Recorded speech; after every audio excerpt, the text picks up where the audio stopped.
بسیار درود و احترامات هموطنهای عزیز. امیدوارم که یکی شما خوب، صحت، سلامت و سربلند هم باشین. انا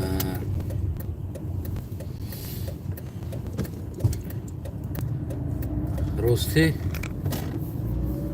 گیم دوودو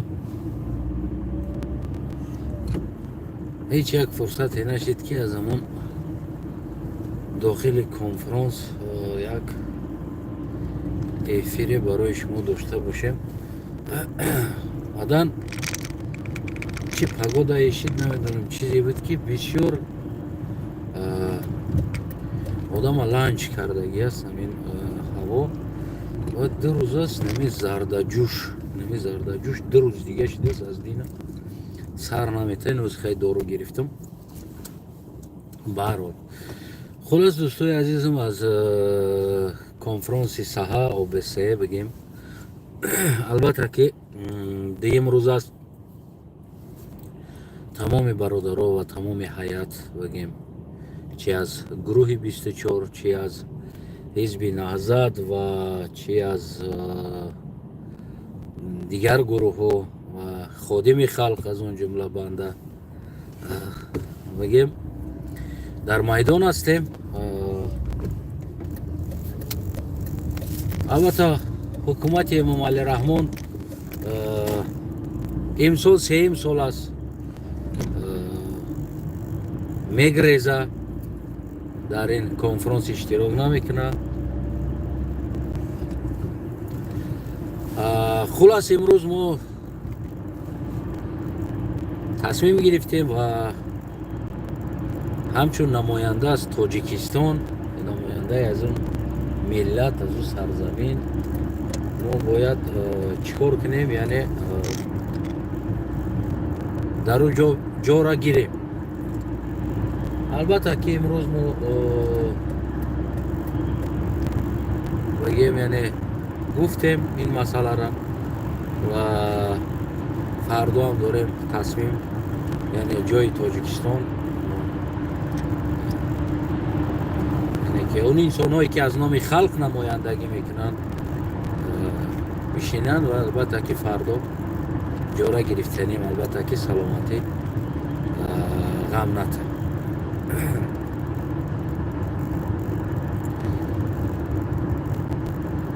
یعنی کلان از یک میدان سیاسی بگیم حکومت امام علی رحمان بی‌طرف کردیم، یعنی رفت گفت خداشون که بی‌ضرر گرداندیم، یعنی دیگه در اینجا ضرر نمیتیم، از نام مردم دیگه نمیایم.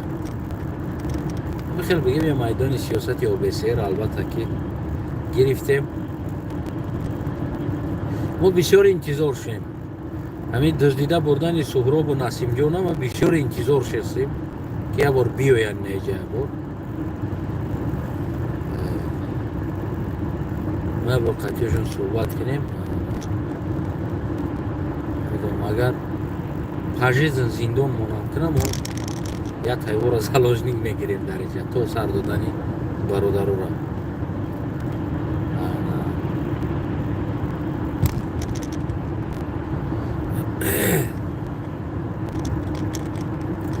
البته که ما مثل رحمانوف بسپریدل نیستیم یا بگیم که همون شرایطی نیست برای ما که ما مسئله را بالای او انجام بدیم. اگر که برای ما اگر او شرایط میبود و او حالت میبود یا که خیلی رحمانوف و حکومتش و باوری میداشت که قوه ها همون در باره همون برابر هست، یعنی هر کاری که ما میتونیم کار کرده مثل رحمانوف میتونیم بدزدیم، میتونیم بیاریم شکنجهش کنیم، میتونیم و غیره کارها کنیم. البته رحمانوف حیاتی داشت، یگان تایموده که بگیم نگاه کردن نمیتونست، حتی که سود عالی رحمانوف بگیم که همون قرار تروریست اکستریمیست نمیبرد، یعنی میترسید. هر حرکت که رحمانوف داره در این راه یعنی زیدی ما عمل داره، این رحمانوف باوری داره که ما دست پا بسته هستیم. ما او فرصت نداریم ولای سر رحمانوف یا حکومتی بگیم که یگان همچون رحمانوف رفتار کنیم. برای امام رحمانوف دوره ای کار میکنه. البته یک روز نه یک روز ما باوری دارم که این طاقت ما هم یک روز کنده میشه و دیگر هم بار برکه میشه و انتظار هست رحمانوفی را بعد هم بار برکه را انتظار است. یک روز میشه و همون یک بار برکه میشه و البته که اون در آلمان زدن محافظ رحمانوف کستوموش دراندنش یا خود رحمانوف به تخم زدن این همون نشانه همونایی هست که همون به بار برکه نزدیک شده ایستاده است. روزی که بار برکشی دیگه هیچ که جلد نمیکنه. یعنی که وقتی خلق مردم که جوانو مبارزو که از جان گذاشتن همون میبینن سیراونو که دیگر این طرفش دیگر همون یا میزنی یا میزنن دیگر میزنن رحمانوف.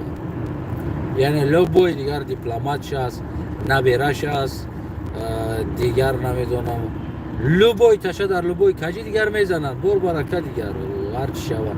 یعنی خیلی چند با همین کور نزدیک اومده ایستاده است. خودش خیلی بگیم که جوانا و جوان این همی جشن اومدگی هیله ایستادگی که یعنی اگون کور میکنیم تو اگون حد حرکتی چوت میکنیم چیزی شوا نشوا ایده سری سیراونو همون خاموش هم بستیم یعنی مردان است. ایده بیا همون یک کور کنیم و بعد یک چیشه بیمفته جوانا بسیار بگیم بسیار خوندار جوشیدگی بسیار سخت شدگی و رحمانوف هم دوید کرده و وارده ایستاده است. یعنی با اون حد حرکت های دزدی و غیره ها روزی اگر این مردم بکفه این جوانو اگر بکفن وقت رحمانوف دیگه خود در خود توف قدم میگه هر چی شود در حق میکنن در حق دیپلمات تا میکنن در حق دیگر پاسول تا میکنن در حق نبیره تا میکنن بگیم نزدیک هم شیدگی است. به هر حال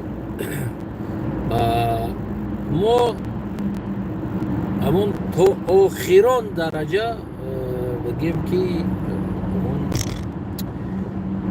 بروی بگیم همون مردانگی و با نام سیاسی بگیم بروی سیاست همون سیاست مردانگی و دموکراسی که امروز طلبات دنیا هست با همین طلبات دنیای امروزه داریم حد حرکت میکنیم.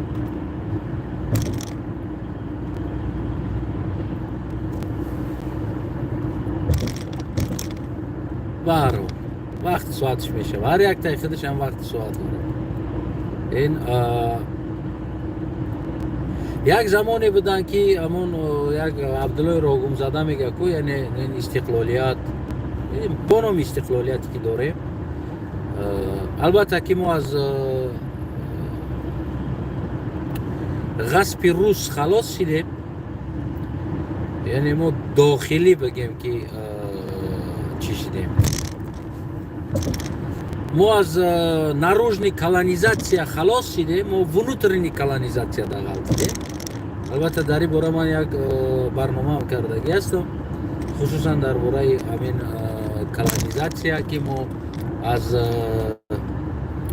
колонизация بیرونی خلاص شدیم و در колонизация درونی داخلی غلطیدیم. ما که زمان колонизация روس بودیم یعنی در کلونیای روس بودیم و ما آرزو از برآمدن روس و مستقل یعنی یک ملت تاجیکستانی یک سرزمین آزاد بدن مثل شیرینشاه شاتیمر و غیره ها این آرزوها را کردن این مبارزه ها را بردن بگیم مثل بابا جان غفور دیگر انسان ها. البته ما یک خلاص خوردیم از دست روس از کلونیای روس بیرون شدیم و ما در کلونیای داخلی گرفتار شدیم.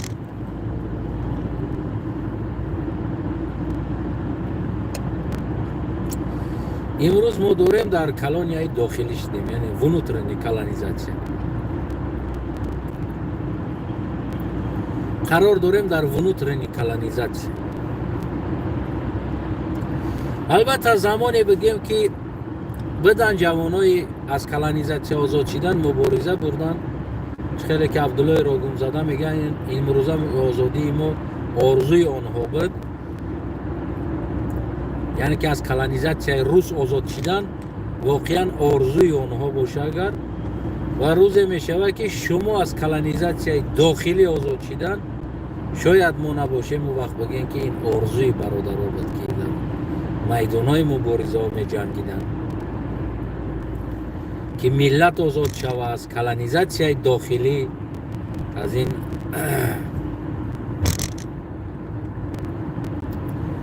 این کلانیزاسیون داخلی آزاد شود. البته آزاد می شود، این هیچ چیزی نیست که ابدی باشه.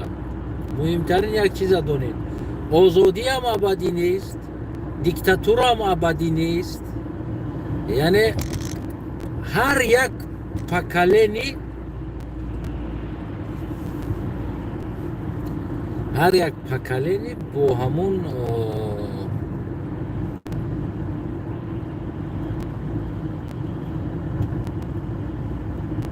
همون عقیده هایی که دارن، با همون عقیده ها بگیم وطن می سازن. البته بعد داخلی و مبارز ها می شوند، گروهی میده.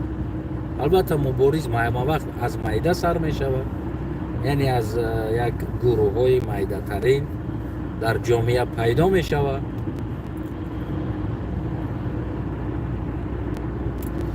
بعداً بگیم و سال و زمان و وقتش قطعی باید و گروه ها، یعنی برای مردم های بگیم که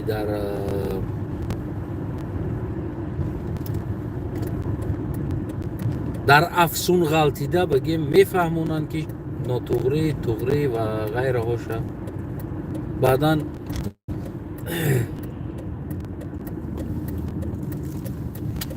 بعداً بگیم که این مردم چطور میکنه، بعد بیدار میشوه، آزاد میکنه. و از اون گروه های بگیم که اولین سر شده و خردترین گروه ها دیگر و کدام اونا میرسه با آرزوها و کدام دیگر مثل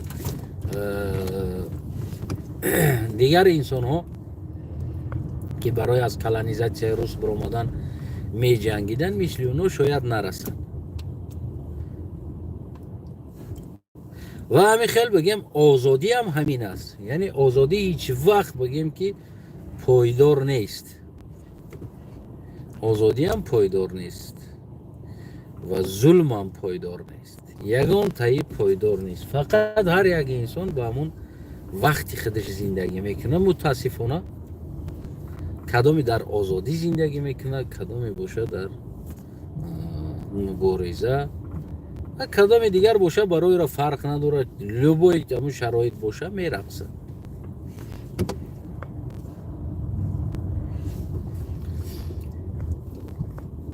البته که شما دیدین یکی از انسان‌های بگیم یاری از طرفدارای رحمانوف بود، بگیم یک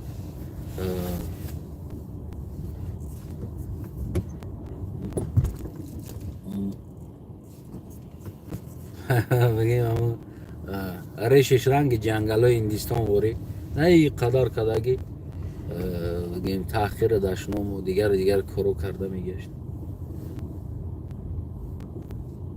دیگر اومد خودش در همون ظلم زد، خودش در همون شکنجه زد، خودش در همون جای زد که دیگر در اون کشور دیگر حقوق انسان خودش دید. دیگری همین خلاص حیات. من راست شم میگم گرچه همون انسان چقدر بگیم از مادر دشنام میکرد مرا و نمیدونم هر خیلی بگیم همون رفتارهای داشت در حق خصوصا بنده، بگیم از مادرها توهین میکرد، خونتون میرم و گرجت میکرد و غیره ها. البته که نمیتونیست رفته، البته که اگر روا بگیم وضعیتش بیزیب میشید اونجا. این اولین چیز بود. من شخصا بنده برای همین روز اصلا خواهان نیستم که همین روزی که بگیم مادر او زیر تحقیر باشه، مادر او زیر بگیم همین خیلی فشار باشه، من اصلا راستی طرفدار این چیز هیچ وقت بگیم که نیست، طرفدار این چیز نیست. هیچ وقت نمیخوام که همون مادر همون انسان اذیت بکشه. هیچ وقت نمیخوام که مادر همون انسان در عدل باشه. هیچ وقت نمیخوام که بالای سر مادر او نمیدونم یک انسان رفته تحقیر کنه، توهین کنه، بگیم ناآرام سازه مادر او را، زن او را، فرزند او را، خانواده او را، عموما اهل اولاد او را. اصلا ما این چیزا بگیم خواهان نیستم در همین چیز شود. که متاسفانه دیگر این اصل یگان علاج دیگر نداره از بس که کاری کردگی شکل. اگر میبرمد همون یک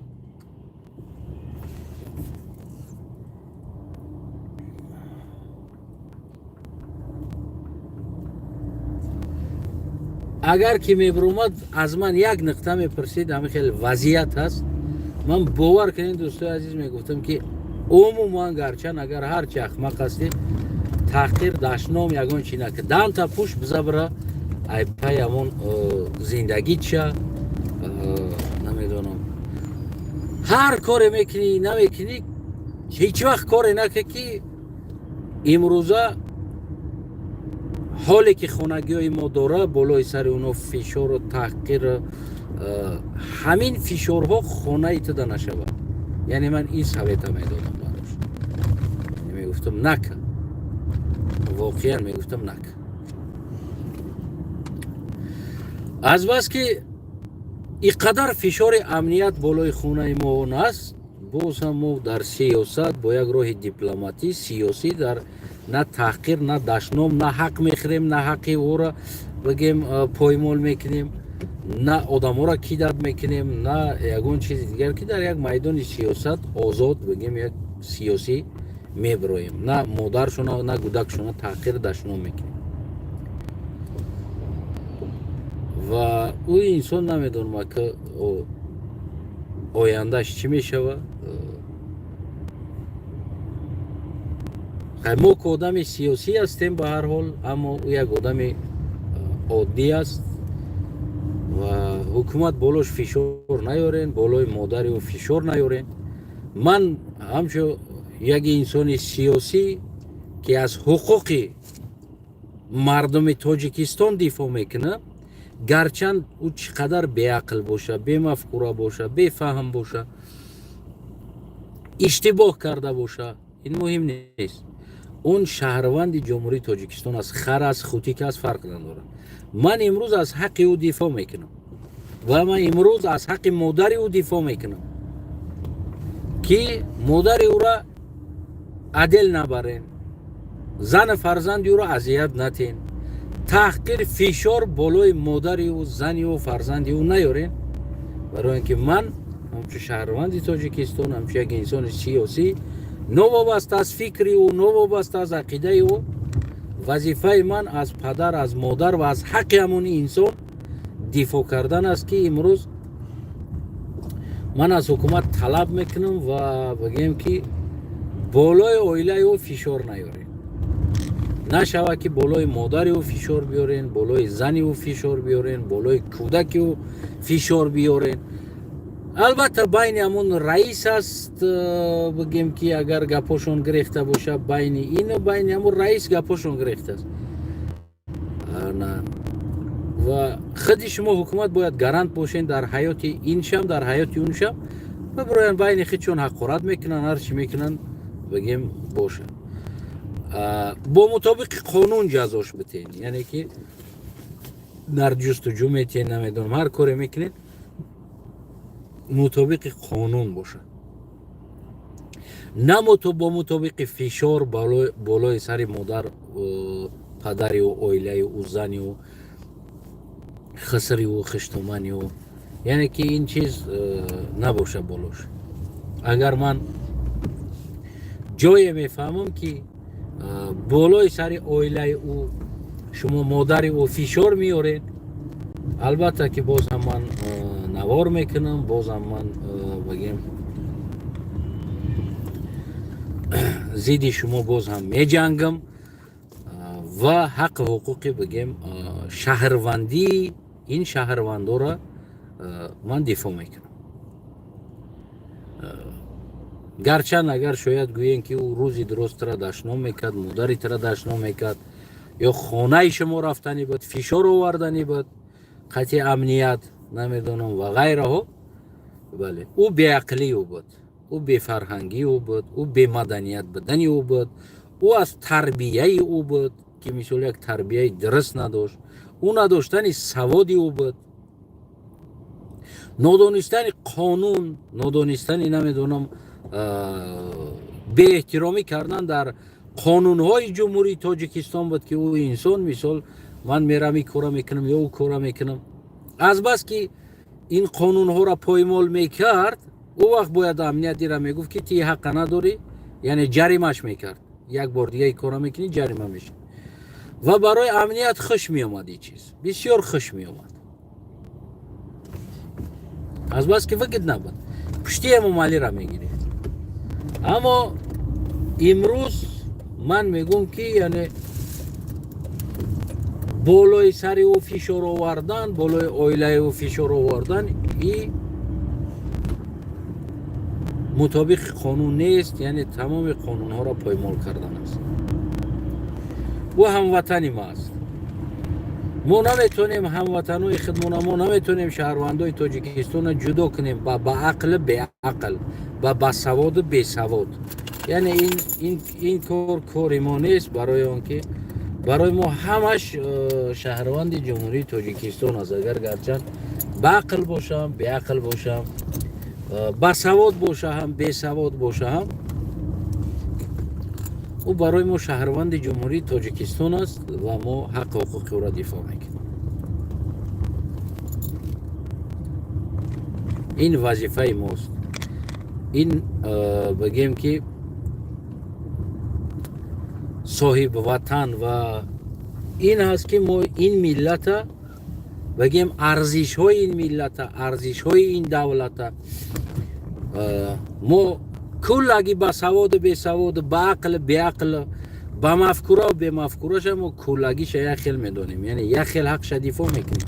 мо оне ки нест ки як фақат олимша дифоъ кунем, шоир шава. инаи инсоне ки зидди мо гап мезад, мо ира бигем ки не хубуш кад ҳукумат. не, ман аслан гапа намегӯм. ҳеҷ вақт агар ки ҳукумат фишор биёра болои сари ин инсон ва болои сари бигем модари инсон ва болои сари кӯдакои инсон нороҳат куна, ороми иёра, ороми оилаира нороҳат куна, ҳукумат поймоли қонун мекунад. ва мо ҳеҷ вақт ҳамчо бигем як фарзанди сарзамин, ҳамчо дар сиёсати бигем ки дар кишвар ҳастем, мо иҷозат наметиҳем. мо албатта ҳаққира дифоъ мекунем. ман намедонам касе чӣ ақида дорад, кадоме чӣ фикр дорад. ман каси дигара гуфтанӣ нестам, аммо ходими халқ, яъне ман ва бигем ки дифои ҳаққи инсона мекунам. ман инсонҳоро душман ё басавод ё бесавод ё беақл ё намедонам бале баъзан ҳолат мегӯяд кунлес аст мегӯӣ не ки, аммо дар ҳолате ки дар мазлумият меғалта ва фишори ҳамин ҳукумат болои ӯ ҳам меояд, албатта ки ӯ ҳам дига мазлум аст ва ман ҳаққи ӯро дифоъ мекунам. намедонам дигарро шояд дифоъ накунам,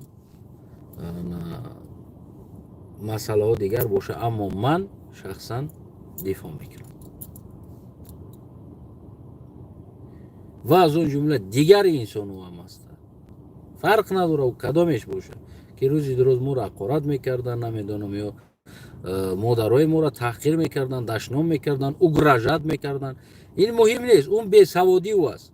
бояд дар ин хел ҳолат ҳукумат дарҳол бибироя ҳуқуқи як шаҳрванда бояд дифоъ кунад, новобаста ки ӯ шаҳрванд мухолифи ӯ аст ё намедонам дӯстдори ӯ аст. ман гарчанд мухолифи ӯ бошам, очаи ман, хонагиҳои ман мисол мухолифи ҳукумат нестанд. اونا در سیاست اصلا ارالش نیستن، او پای زندگیشون هستن. وقتی که بالای سر اونو تأخیر داشت نمیشه، اولین کار باید حکومت چیکار میکرد؟ میبرامد بگیم اون انسان رو جریمه میکرد و میگفت که اون انسان در سیاست است، اینا با مطابق قانون جمهوری تاجیکستان در زیر حمایه قانون جمهوری تاجیکستان هستند و شما حق نداره. برای که مادر مرا سود عالی تاجیکستان یا نمیدونم خواهر مرا یا زن مرا یا فرزند مرا سود عالی تاجیکستان، یعنی که تروریست یا جنایتکار برآوردگی نیست.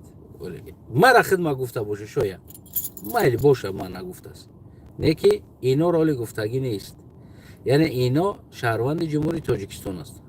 اگر گرچه از همین بگیم همون نوش چی بود باختری میگفت چی میگفت، من یا وقتا ایدیگلش هم میگفتم، همین انسان ها گرچه اگر که من میدونم یگان مشکلی برای خودش باشه یا سود یا دیگر انسان قرار بروره در این مسئله، اما بالای مادری، خواهری، اپایی، بگیم فرزندی، زنی، برای که این انسان ها اولادای انسان سود اینا را جنایتکار قرار برآوردگی نیست.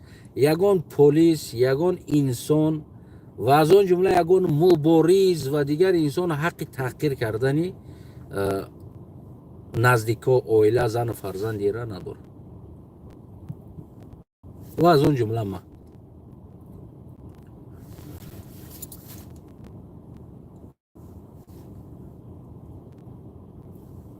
این فکری ماست و این بگیم اطاعت کردن به قانون‌های بین الملل و به قانون‌های جمهوری تاجیکستان و دفاع کردن قانون جمهوری تاجیکستان و بگیم حق فرزندای جمهوری تاجیکستان این وظیفه من است. شاید بعضیت نادرست بفهمین، بگین که فکر عقیده شما هست. برای همون من شما را هم پیشنهاد میکنم که هموطنای عزیز حقوق و حق مادرای نورا، فرزندای نورا بگیم دفاع کنه و برادرایی که میشون در امنیت کار میکنن، هموطنایی که حقوق مادر را، پدر را، زن را، فرزند را دفاع کنه، اگر گرچند این خودش مشکلی داشته باشه. باقی سلامت باشه.